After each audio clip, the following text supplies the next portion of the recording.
Bien, vamos hoy a grabar un vídeo sobre la Edad Media Española. Vamos a tratar sobre el régimen político, hablaremos también sobre el régimen señorial y de los reinos medievales españoles. Y empezaremos por comentar primero cómo se organiza el panorama reinícola en España a partir, bueno, fundamentalmente del año 1035, que es la muerte del rey Sancho el Mayor de Navarra, que, bueno, sabéis que había acumulado una gran cantidad de poder y una gran cantidad de territorios habían caído o bien por herencia o bien por matrimonio bajo su dominio. Y a la muerte de este rey es cuando ya de alguna manera se empieza a configurar lo que ya a mediados del siglo XIII va a quedar configurado como una España, bueno, lo que se suele llamar la España de los cinco reinos, una denominación y una teoría, bueno, relativamente correcta, pero solamente relativamente correcta. Bueno, mirad, en ese momento existe en la España cristiana, en los reinos, el reino de Navarra, que acumula, ya os digo, en manos del rey Sancho Navarro, perdón, Sancho el Mayor, el rey de Navarra, una serie de territorios como son, por ejemplo, los condados de Aragón. También por matrimonio domina sobre lo que era el condado de Castilla, hasta ese momento condado de Castilla, había surgido con Fernán González en el siglo anterior. Luego después tenemos los condados catalanes, que están ya en el siglo anterior, es decir, en el siglo X, están ya prácticamente desvinculándose del reino franco. Y por otro lado estaría el Reino de León, que es la ampliación, digamos, del Reino de Oviedo, de alguna manera el Reino de Asturias, lo que actualmente sería la provincia de Cantabria, la provincia de Santander, perdón, y Galicia, bueno, pues con los territorios leoneses, con capital León. Bien, a la muerte del rey, mirad, el rey tiene una serie de hijos, uno de ellos bastardo, que será Ramiro I de Aragón, y aquí la cosa está en que Aragón se convierte en reino, una vez muerto en 1035 el rey Sancho, con la anuencia del Papa, por eso Aragón tiene los colores papales. Por otro lado, bueno, su hijo mayor, legítimo, de un primer matrimonio, se hará cargo del reino de Navarra, se quedará como rey de Navarra, y su hijo Fernando, que será Fernando I, que es hijo de una condesa castellana, pues heredará Castilla, pero la heredará con condición de reino, ya no como condado. Es decir, que por lo tanto lo que antes eran los territorios condales de Aragón y de Castilla, ahora pasan a ser reinos. En este momento, además, Fernando, por una cuestión dinástica que ahora no viene al caso, pues se hará también con el Reino de León. De alguna manera se produce aquí la primera unificación entre León y Castilla. Y por lo tanto ya en el siglo XI vemos, bueno, pues formándose lo que luego después van a ser los núcleos importantes de los reinos españoles. Es decir, ya Aragón se ha formado como reino, Castilla se ha formado como reino, ha habido una primera unificación con el Reino de León.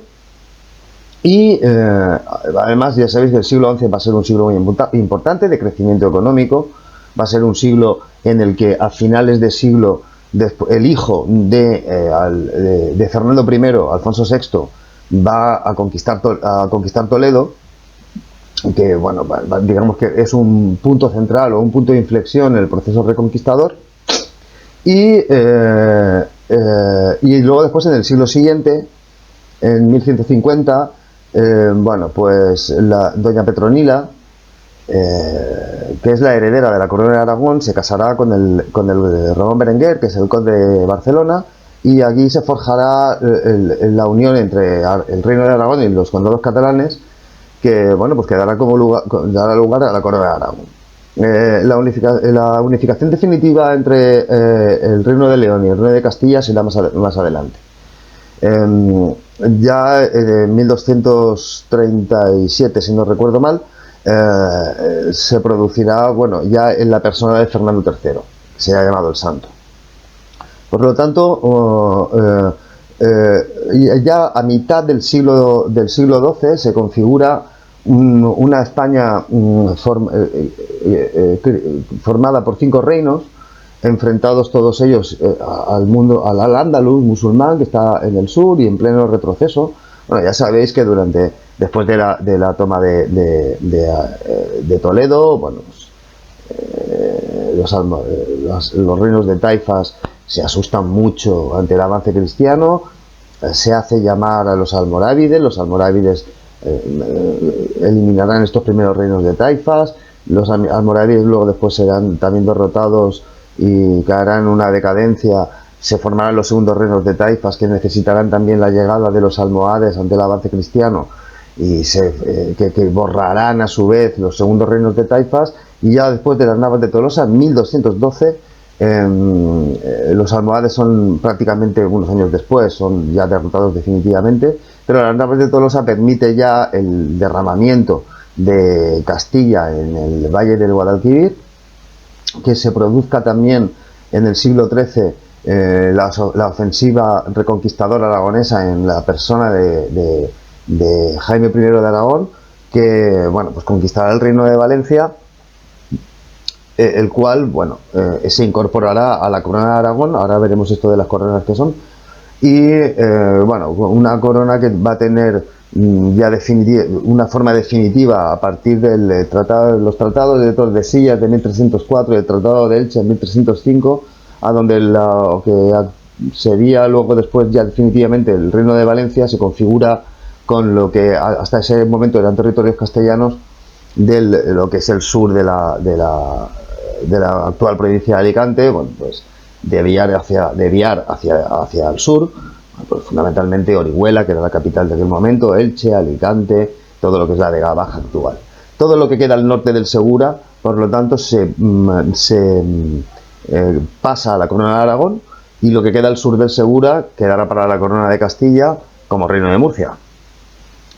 Esto ya os digo que alrededor de finales del siglo XIII, principios del siglo XIV.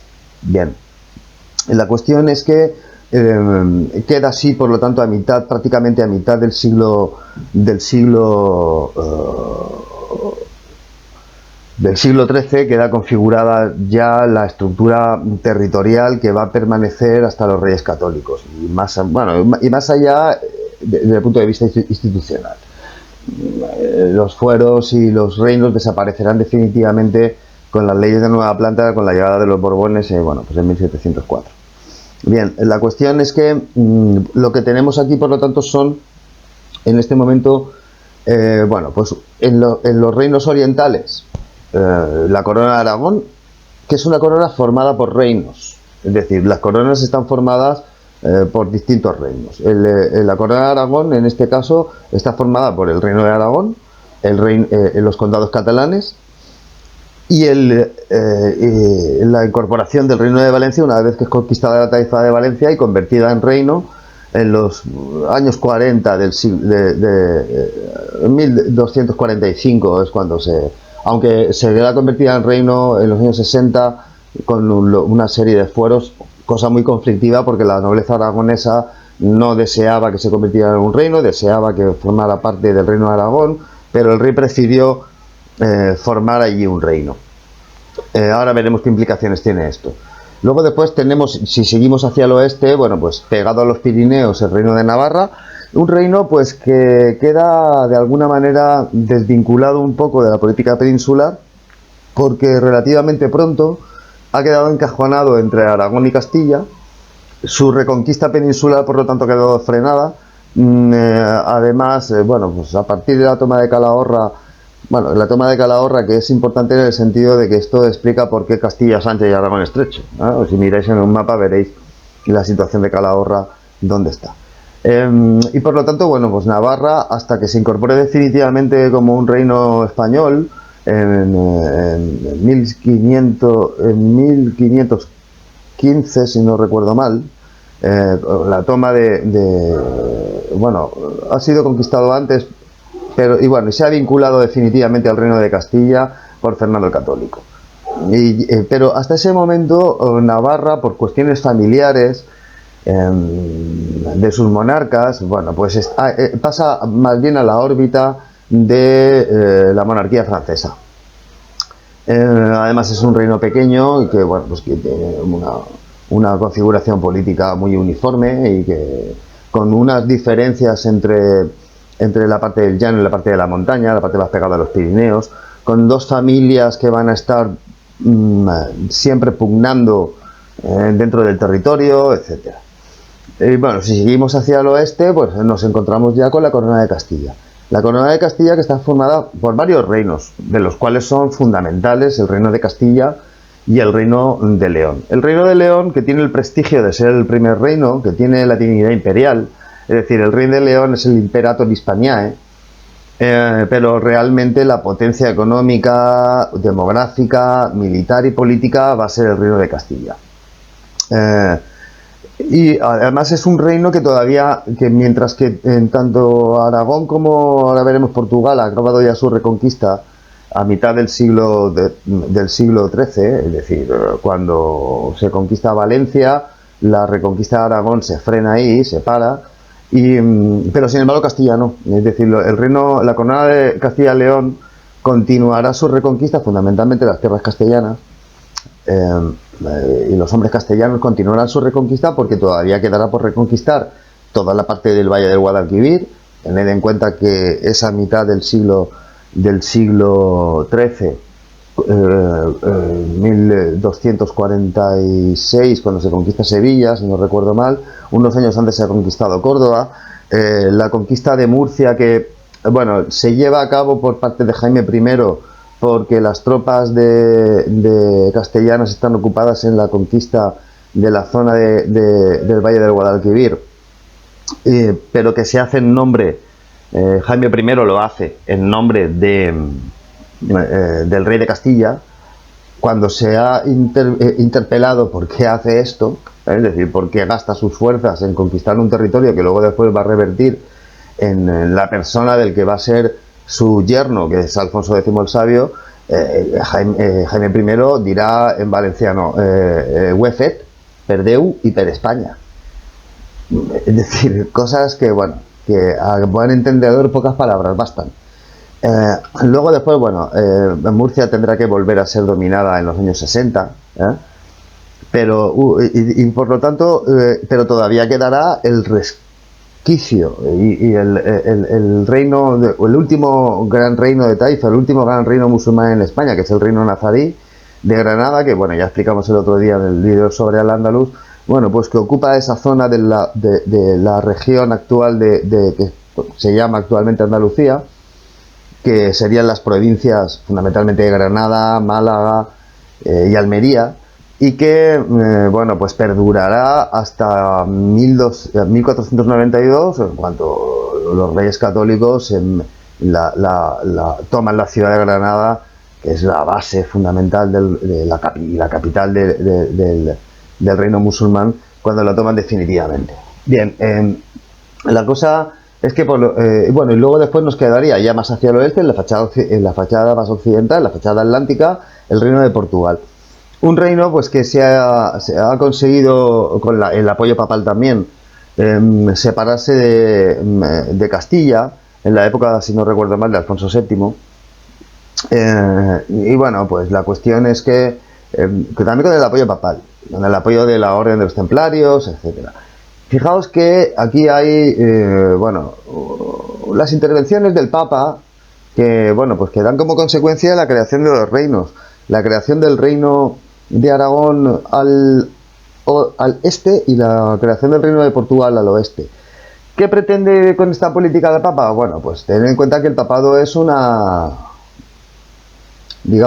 practica una política internacional, una política de lo que llamaríamos hoy globalismo, es decir, de lo que son, es decir, el papado pretende que no hayan o que no se vayan creando grandes núcleos reinícolas que sean muy poderosos, que puedan hacerle sombra a su poder.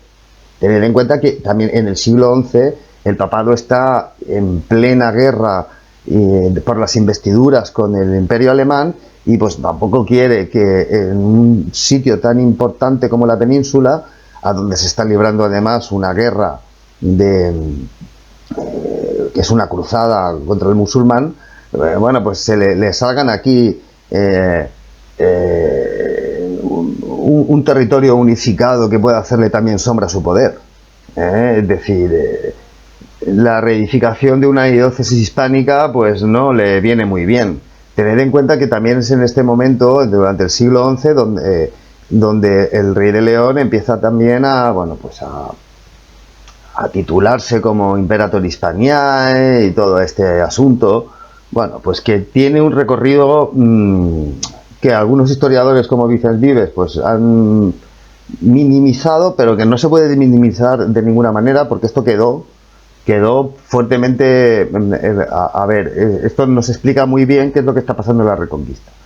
En la Reconquista, con esta creación de los reinos nuevos, hay una reacción por parte de la corona leonesa, que es la corona más antigua, que es la corona que se siente fundamentalmente, directamente heredera del reino visigótico, la restitutio, o lo que llamamos pues el goticismo, con la restitución de la Hispania visigoda, que no es, que es un mito, pero un mito luminoso, en el sentido de que sirve para proyectar toda una política de recuperación del territorio y de guerra constante contra aquel que ha ocupado, se supone que ilegalmente, el territorio, y que está ocupando tierra sagrada, digamos.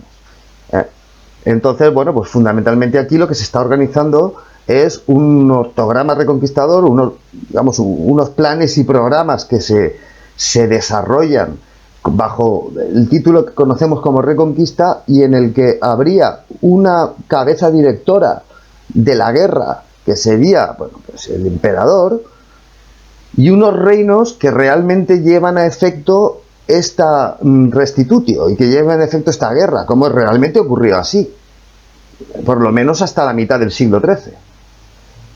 ¿De acuerdo? Es decir, por lo tanto, este asunto de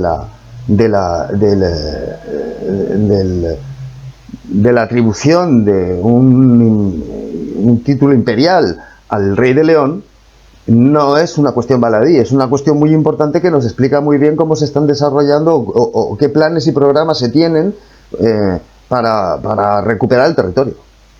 Bien, por lo tanto, bueno, vamos a ver ahora cómo se organizaban o cómo se organizaron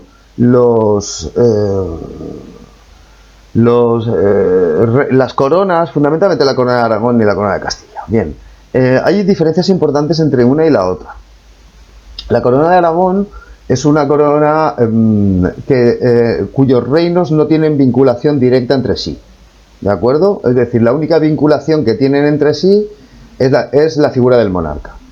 Además, tienen unas instituciones, las instituciones que tienen y los sistemas jurídicos, las leyes que tienen en cada territorio, son propias, no compartidas con el resto de los reinos.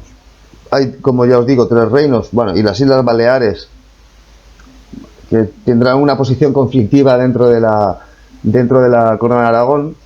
Son 3 reinos fundamental. Bueno, el reino de Aragón, que dispone, por lo tanto, de sus propias instituciones, fundamentalmente las cortes, instituciones reinícolas, es decir, las que tienen que ver con el reino. A ver, en todo el esquema político medieval hay dos grandes ámbitos políticos, que serían el rey y el reino. Las instituciones del reino son las cortes, una diputación permanente que se conoce como generalidad y que de alguna manera tiene la función de regular y de recaudar impuestos, y de ser la representación del reino cuando las Cortes no están reunidas. Y lo mismo pasa con los otros reinos. Lo mismo en Cataluña hay unas Cortes regnícolas y hay una Generalidad, y en Valencia lo mismo, hay unas Cortes del reino y una Generalidad, y una serie de funcionarios que trabajan para la Generalidad y para toda la estructura institucional del reino. Entre estos reinos no hay mayor vinculación. Las Cortes no se reúnen juntas, no hay unas Cortes de la Corona de Aragón, excepto en momentos muy especiales y que se suelen reunir en Caspe, porque es digamos la ciudad que está cerca de los tres reinos dentro del Reino de Aragón, la que está más cerca tanto de Valencia como de Barcelona como de Zaragoza. Pero esto es en situaciones muy excepcionales, por ejemplo, cuando haya que, bueno, en momentos, ya os digo, que de especial dificultad, por ejemplo, estoy pensando en algunos momentos que hubieron en el siglo XIV y a principios del XV, especialmente difíciles. Pero no, esto no es lo normal. Cada una tiene sus leyes, cada una tiene sus cortes, y por lo tanto no hay una vinculación directa entre los reinos. Cada uno es una entidad política distinta y una entidad institucional distinta. Y luego después existe como única vinculación entre esos tres reinos que todos tienen al mismo rey. En el caso de Cataluña, el conde de Barcelona, con el título de conde de Barcelona. El rey, y fijaos si no existen vinculaciones entre estos reinos, que, bueno, sobre todo lo que tenemos es una serie de instituciones que son del rey, que sustituyen al rey o son el alter ego del rey cuando el rey no está presente en alguno de los reinos, cosa que es obligatoria porque hay tres reinos y un rey.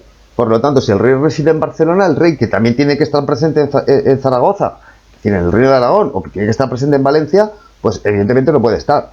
Por lo tanto, allí habrán unos virreyes, es decir, un alter ego del rey que funciona o que hace las funciones del rey y que representa al rey en la carne de otro.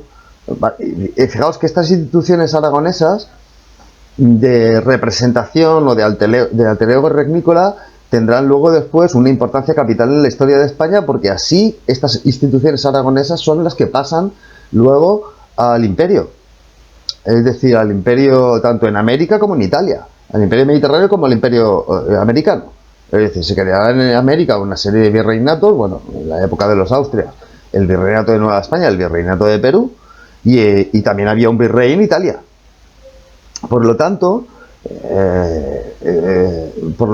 es decir, estas instituciones tienen sentido por eso, pues porque no todo el territorio de la Corona de Aragón es el mismo territorio, ¿vale? Bien, lo contrario, además, la Corona de Aragón tendrá la característica de que el rey no dispondrá de demasiado poder en los reinos de la corona. Porque,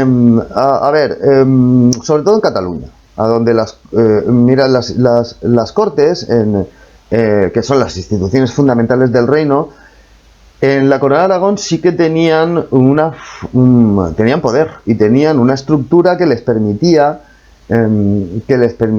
controlar bastante la política del rey. Mirad, en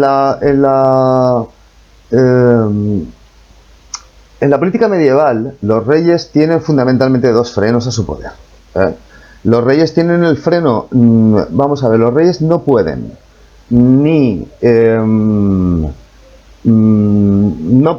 ni cobrar impuestos directos o imponer perdón por la redundancia, imponer impuestos directos motu propio, es decir, no pueden por su propia voluntad imponer un nuevo impuesto directo, lo que se llamaba entonces un servicio, si no es con el permiso de las Cortes y con la anuencia de las Cortes. El otro freno que tienen es que no pueden saltarse la ley de sucesión. Por lo tanto, las Cortes, que no son un poder legislativo como actualmente, tienen este poder de control sobre el monarca, ¿vale? Es decir, solamente el rey, cuando necesitaba dinero o un dinero extra, es decir, cuando necesitaba imponer un nuevo servicio por cuestiones de guerra, por cuestiones de política internacional o por lo que fuese, necesitaba pedirle a las Cortes que aprobaran este impuesto. ¿Qué mecanismo tenían las Cortes? Pues tenían el mecanismo del control del contrafuero. Es decir, durante el periodo donde no hubieran había estado reunidas las Cortes, podían haberse cometido abusos por parte del rey, y entonces esto se consideran agravios.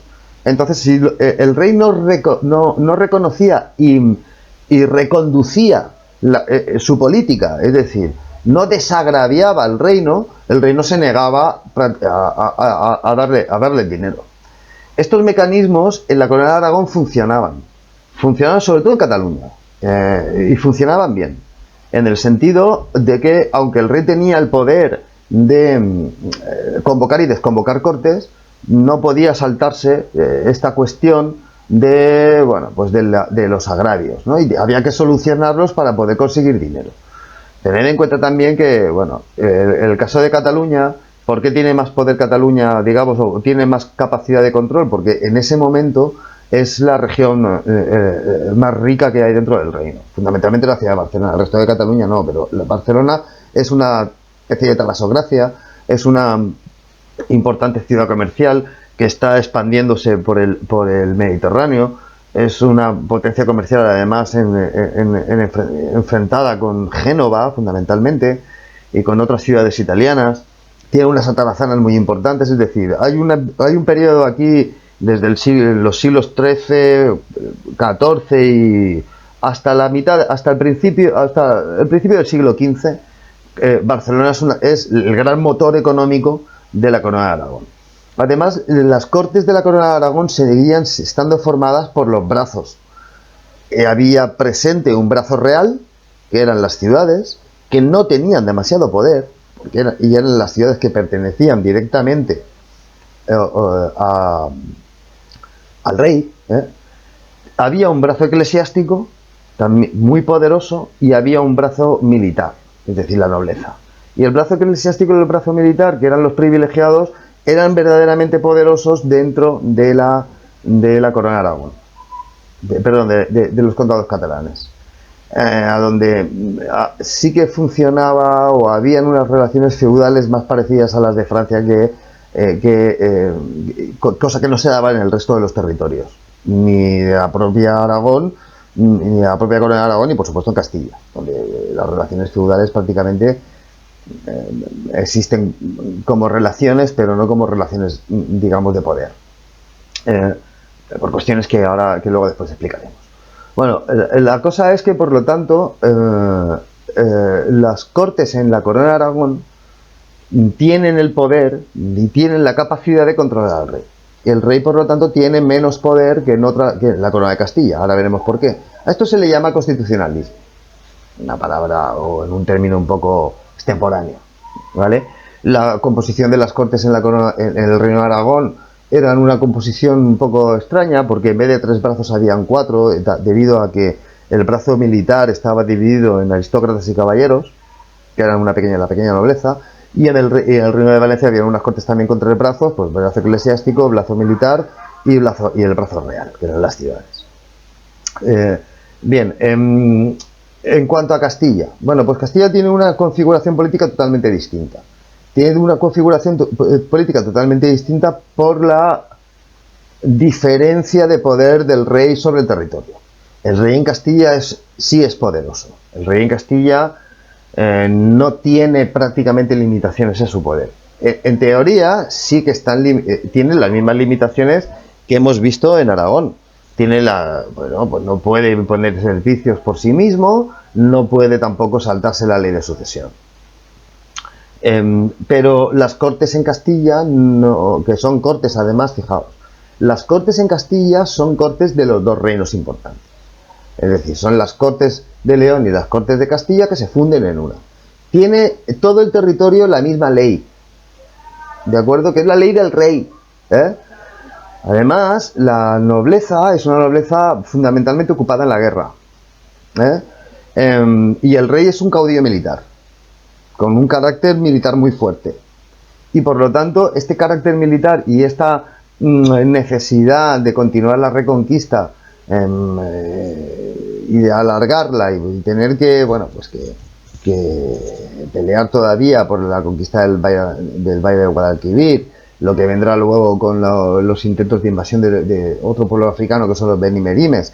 Es decir, en la corona de Castilla, de Castilla-León, el rey tiene mayor poder y además legalmente, a través de, bueno, a ver, el rey Alfonso X el Sabio publicó lo que se llamó, bueno, pues las partidas, que son un intento de unificar y uniformizar las leyes de Aragón, pasando por encima de las leyes en particulares de los territorios, que, bueno, será en 1348 cuando su nieto, Alfonso XI, publique el ordenamiento de Alcalá, que prácticamente que no es sino el poner en efecto práctico las partidas de Alfonso X el Sabio, que son de 1265-67.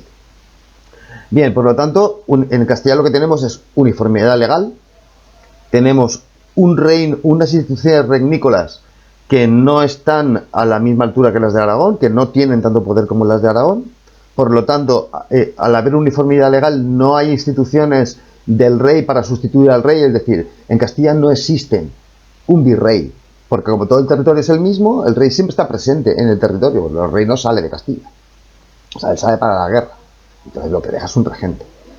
Y bueno, pues hay adelantados, hay lugartenientes, fundamentalmente el adelantado, que es el que, bueno, pues el representante del rey, digamos, en la frontera militar, pero no es un alter ego del rey. No existe una institución como el virreinato, por ejemplo. ¿Qué pasa con las cortes las cortes de Castilla y León? Bueno, que son unas cortes unificadas de los dos reinos más importantes y en la que muy pronto van a desaparecer los estamentos privilegiados. Por lo tanto, es una reunión entre el rey y sus ciudades. Ahora explicaremos esto cuando hablemos del régimen señorial, esto qué quiere decir. Por lo tanto, aunque también existen mecanismos de agravio y tuvieron épocas de mayor poder y tal, en general las Cortes de Castilla no tienen la capacidad de presionar al rey como tienen en las Cortes de los reinos aragoneses. De manera que, bueno, pues el monarca, como hemos dicho en la corona de Castilla, es un monarca, bueno, pues mucho más poderoso, con un territorio mucho más unificado. Bien, hablemos ahora un poco de lo que significa el régimen señorial. No hay que confundir el régimen señorial con feudalismo. A ver, esto es una confusión que, bueno, pues que viene bueno, pues de dos teorías, del marxismo, fundamentalmente, que dentro del monismo que utiliza, pues considera como feudalismo las estructuras de base también. Es decir, para el marxismo el feudalismo es un sistema económico, como es el esclavismo, como será luego el capitalismo. Y consideran el feudalismo como un sistema económico. Claro, bueno, esto, a ver, el marxismo, que ha sido tan importante desde el punto de vista de la introducción en la historia de, bueno, pues de la historia social, es decir, de acabar un poco la historia romántica puramente basada en los hechos, lo que se conoce como una historia puramente demencial. Bueno, claro, adolece pues de un monismo un poco, es decir, de pretender que la historia solamente se basa en una estructura puramente social y económica. Y esto no es cierto, sencillamente no es cierto. Vamos a ver. Una de las cosas los problemas que tiene el marxismo es que es una teoría muy potente que, bueno, pues que tiende a absorber los hechos y a no dejar que los hechos contradigan una buena teoría, ¿entienden? Es decir, bueno, pues si hay que saltarse los hechos y pasárselos un poco por la nariz, pues se los pasan y ya está, ¿eh? Bien, en cualquier caso, mirad, el feudalismo no es sino relaciones que se dan en la parte superior digamos, entre las jerarquías. Claro, para un marxista esto es irrelevante porque es una superestructura. Claro, es decir, considerar que el mundo institucional, que el mundo de la guerra, que el mundo que tiene que ver con las capas corticales no tiene importancia es sencillamente inaceptable. Es decir, esto parte de un problema de base que sería el considerar que los estados se crean a través del conflicto entre los que se hacen con los medios de producción y los que no tienen esos medios de producción y tienen que, por lo tanto, ser contratados por los otros. Claro, pero esto no puede ocurrir fuera de un Estado. Es decir, el Estado no puede crearse así porque estas son relaciones que se dan ya dentro del Estado. Es decir, fundamentalmente los Estados y el reparto de la propiedad tienen que ver con la capa cortical. Es decir, si un Estado se divide en una capa basal, que es el territorio puro que se ocupa, digamos, pues, bueno, pues a donde están las minas, donde se cultiva, territorio que se ocupa, puede, tanto el de arriba como el subsuelo, etcétera. Luego después hay una capa conjuntiva, que son las relaciones económicas y sociales que se dan sobre ese territorio. Y luego después hay una capa cortical, que son las fronteras. Es decir, lo que veis cuando miráis un mapa político, los diferentes colores. Claro, los estados se crean cuando los estados se crean, es decir, un grupo de personas ocupa un territorio, lo primero que tiene que hacer es defender ese territorio y crear unas capas corticales que definan cuál es la extensión de ese territorio. El privilegio y la propiedad se organizan en función de la capacidad de defensa de ese territorio. ¿A quién se le da mayor poder? Pues a quien es capaz de defender esa capa cortical. Y así es como se van creando las propiedades, digamos, la propiedad privada, que primero tiene que ver con las familias y que en el caso de la Reconquista se ve muy claramente cómo la nobleza se va constituyendo y cómo la nobleza se constituye como una casta militar que tiene la capacidad, por lo tanto, de defender esas fronteras. A partir de ahí es como se crearían, cosa que no se discute, unas relaciones de dominación entre unas capas superiores y unas capas inferiores. Pero unas relaciones de dominación que no tienen por qué tomarse como unas relaciones de opresión. Sencillamente sino como unas relaciones de organización y dominación del territorio. Bien, la cuestión es, por lo tanto, que el régimen señorial hace referencia ¿a qué? Pues a una consecuencia de este tipo.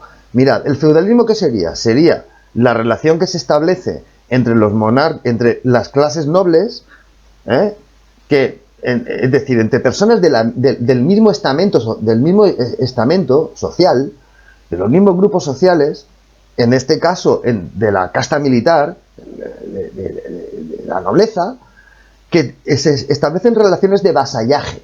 Es decir, un noble superior, digamos el rey, pues en tanto que dueño del territorio, por patrimonio, enajena partes de ese territorio para que sean defendidas. Y para poder tener para que sean defendidas y también para que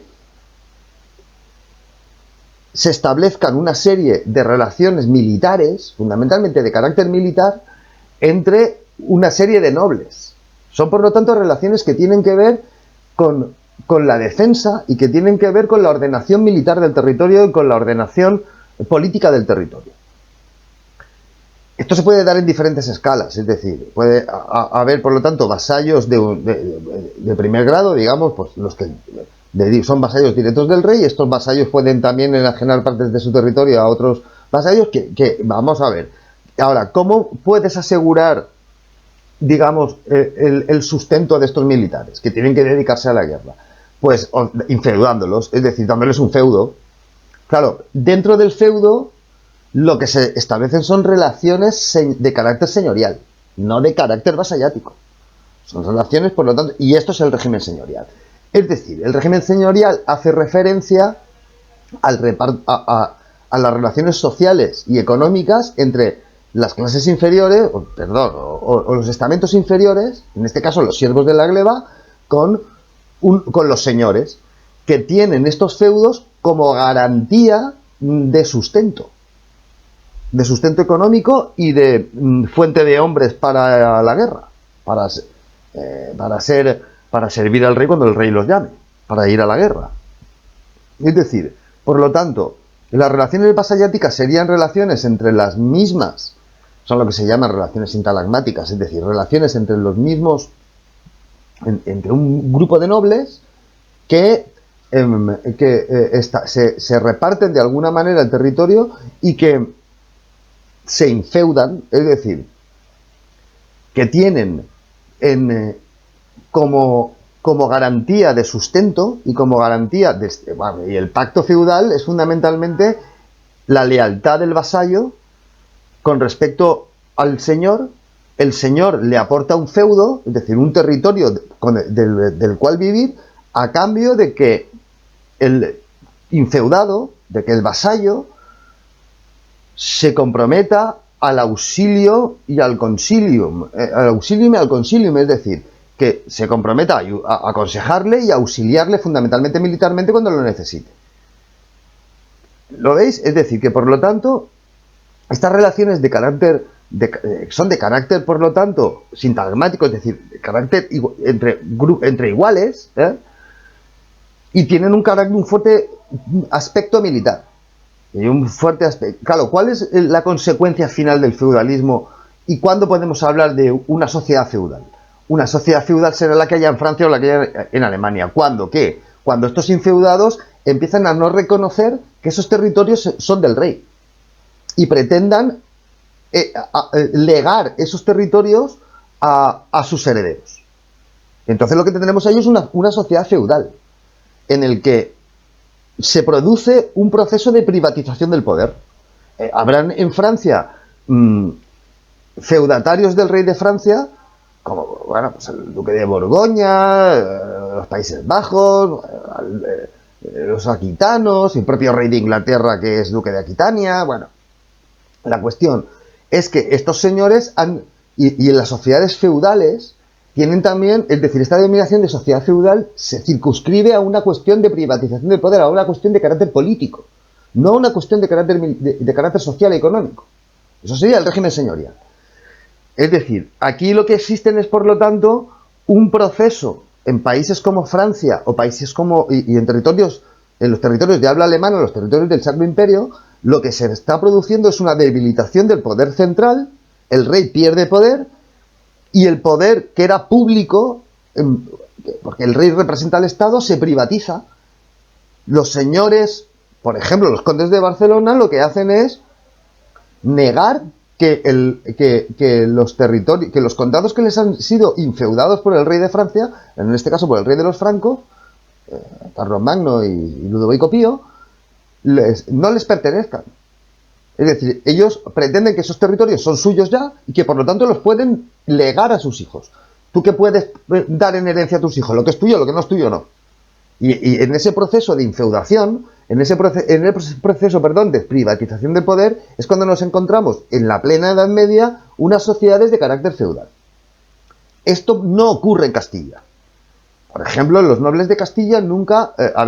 hay multitud de ejemplos en que, bueno, pues decir, los reyes, es verdad que los nobles ofrecían resistencia, pero los quitaban y los ponían de sus castillos, les daban un castillo y se lo quitaban. Y un caso muy claro. En ningún caso, en el caso de la corona de Castilla y León, se produjo, por ejemplo, la usurpación de regalías por parte de la nobleza. Es decir, las regalías que son, bueno, fundamentalmente la capacidad de ciertos impuestos, ciertas alcábalas y sobre todo la cuestión de acuñar moneda. Es decir, cosa que sí que se dio en lugares como Alemania o que sí que se dieron en lugares como Francia. Es decir, ningún noble español emitía moneda y acuñaba moneda nada más que el rey en Castilla. En el caso de Aragón hay una tendencia, sobre todo en Cataluña, de mayor feudalización, porque bueno, digamos que en la Cataluña Bella, en la Cataluña del Norte, y bueno, pero en Cataluña, por el caso de Barcelona, que es una ciudad y que, bueno, pues que es fundamentalmente el foco de poder, más que la propia nobleza, que queda un poco, bueno, desvinculada después de la conquista de Valencia del poder, y Y bueno, la cuestión, y además fijaos en una cuestión importante, la cuestión de la lucha constante contra el musulmán impide que los monarcas en España pierdan totalmente el poder y que este poder se privatice absolutamente y que se divida. Y ahí es a donde, bueno, pues tiene mucho que ver, aunque hubieron intentos y hubieron momentos en los que, sobre todo en la Corona de Aragón, con la intervención de órdenes militares como los templarios y en ciertos momentos del siglo XI, de finales del siglo XI, bueno, pues y de principios del XII hubieron momentos ahí un poco, pero la propia dinámica de una guerra constante impide que se produzcan estos procesos de privatización del poder, ¿eh?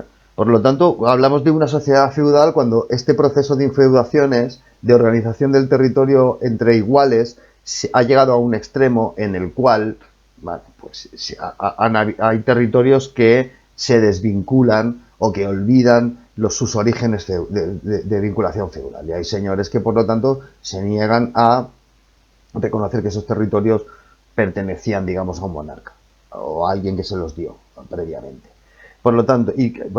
Y ahora, ¿qué es el régimen señorial? Pues el régimen señorial es cómo se relacionan esos infeudados económicamente con sus inferiores.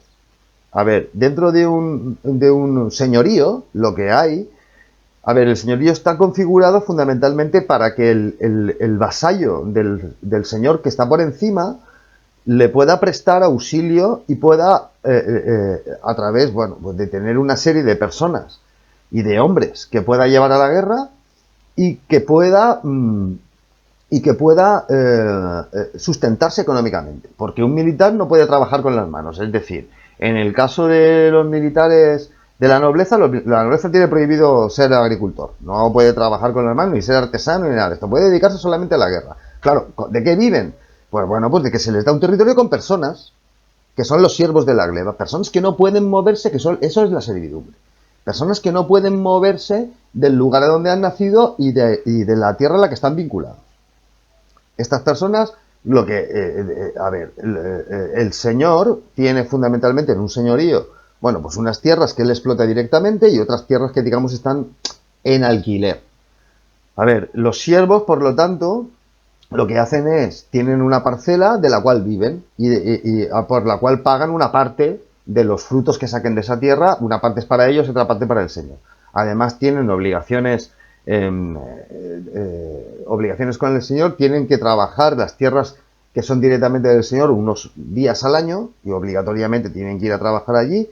Además tienen que usar los servicios que el señor ofrezca dentro del señorío. Bueno, pues tienen que pagar por el horno, tienen que pagar por el molino, tienen que pagar por usar, y además no pueden usar otros, ¿no? Los servicios digamos, de un señorío del frente. De lo que se trata es, por lo tanto, de ser autosuficiente dentro de ese señorío.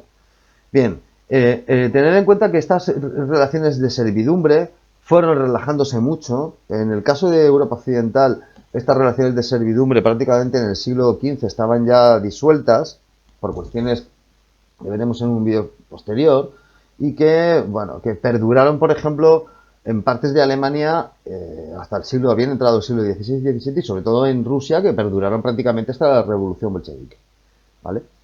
Bueno, por lo tanto, esa diferencia, ¿eh? Una cosa es el feudalismo y una cosa son las relaciones feudales que se dan entre personas del mismo estamento, y luego después está el régimen señorial, que es un régimen fundamentalmente económico y un régimen y un régimen de dominación social. Es decir, por lo tanto son escalas diferentes en la que una, bueno, pues se están dando relaciones militares y relaciones políticas, y en la otra se dan relaciones entre dos estamentos distintos y que son relaciones fundamentalmente económicos sociales, ¿vale? Bien, luego después, para explicar un poco bien esto, ¿qué es una sociedad estamental? Bueno, pues sencillamente una sociedad, vamos a ver, la sociedad antigua, la sociedad medieval, hasta la Revolución Francesa, lo que se conoce por l'Ancien Régime o por antiguo régimen, es una sociedad dividida en estamentos. Los estamentos son grupos sociales organizados por nacimiento o por sangre y por función por función al Estado y por las funciones que desempeñen estos grupos desempeñan en el Estado. Bueno, vamos a ver. Existen, a ver, Por lo tanto, la sociedad estamental se caracteriza porque se basa en la sangre, es decir, eh, eh, se basa en el nacimiento, es decir, si uno nace noble es noble y no puede dejar de serlo, y de que no hay movilidad vertical, es decir, uno no puede subir ni bajar de estamento. Es decir, no, si uno nace noble no puede ser degradado a plebeyo y si es plebeyo pues no puede llegar a ser noble. En el caso de España es cierto que, bueno, esta movilidad vertical está también muy vinculada a la guerra, muy vinculada al proceso de reconquistador, tener en cuenta que hacían falta hombres y bueno, aquí aparecerá una clase noble que es la hidalguía, que no son aristócratas, es decir, no son nobles de título, pero que ganan su nobleza en función de que sirven en la guerra. Aquí aparecerán también, por lo tanto, las caballerías villanas, y bueno, todo aquel que es útil para la guerra tiene rango de noble. ¿Rango de noble qué es? Bueno, pues ser privilegiado. Por lo tanto, en la sociedad estamental hay dos grandes estamentos, que son el estamento privilegiado y el estamento no privilegiado. ¿Quién forma el estamento privilegiado y por qué se les llama privilegiados? Bueno, pues se les llama privilegiados fundamentalmente porque están exentos de pagar impuestos al rey.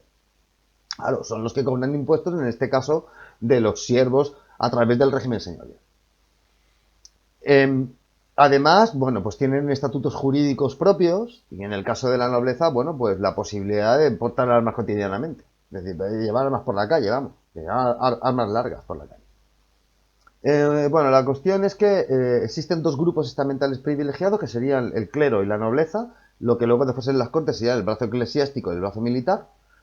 Dentro de los dos grupos hay una alta nobleza, que serían los aristócratas, los nobles de título, y los hidalgos, que son los nobles de la guerra, llamados homes honrats en Valencia, por ejemplo, caballeros en Aragón. Serían aquellas personas que son útiles para la guerra y que además, bueno, sobre todo, ¿cómo se les mantiene o se les identifica como hidalgos? Porque tienen un caballo que sirve para ir a la guerra, fundamentalmente, y que pueden pagarse sus armas y son, ya os digo, son útiles en el frente y por lo tanto se les exime de impuestos fundamentalmente por esto. Dentro del mundo eclesiástico lo mismo, los que sean los grandes títulos y dignidades de la iglesia, es decir, obispos, cardenales y todo esto, pues sea el alto clero y el bajo clero, bueno, pues desde el cura párroco hasta la señora que limpia la iglesia o el sacristán o el campanero, ¿eh? Que pertenecen también al estamento eclesial. Eh, Luego después estarían los no privilegiados. Dentro de los grupos de no privilegiados existen dos grupos.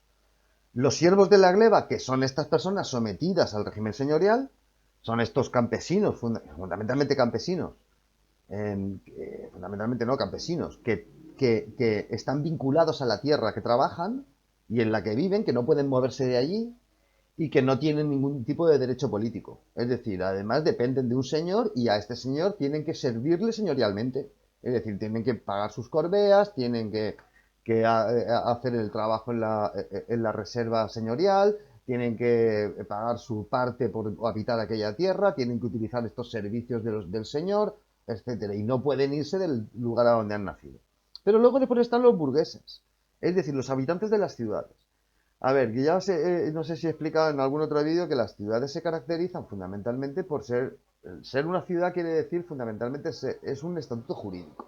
Es decir, una ciudad es territorio del rey y las personas que viven en las ciudades son servirregis, es decir, personas que dependen directamente del rey y por lo tanto tienen derechos políticos. Pagan sus impuestos al rey y vehiculan estos derechos políticos a través del ayuntamiento que, bueno, que es, digamos que no tienen derechos políticos individuales, pero sí tienen derechos políticos a través de su ayuntamiento y fundamentalmente si son ciudades muy importantes, en el caso de Castilla y León, 18 ciudades, bueno, pues la capacidad de estar representados en Cortes. Y por lo tanto, es decir, y de tener unos concejos, de tener unos ayuntamientos a donde vehicular estos derechos políticos y a participar en la vida política del reino. Tened en cuenta que son los que pagan los servicios al rey, ¿de acuerdo? Es decir, no son privilegiados, tienen que pagar impuestos, pero son los que pechan al rey. Pechar es pagar impuestos. ¿Vale? Bueno, pues así de alguna manera se configura la sociedad estamental en el antiguo régimen. Bien, más adelante en otro vídeo trataremos sobre la organización política y social y los problemas que hubieron durante la Baja Edad Media, es decir, siglos XIV y XV. que fueron siglos muy conflictivos, explicaremos por qué se produce el paro que se produce en la Reconquista. Bien, pues nada.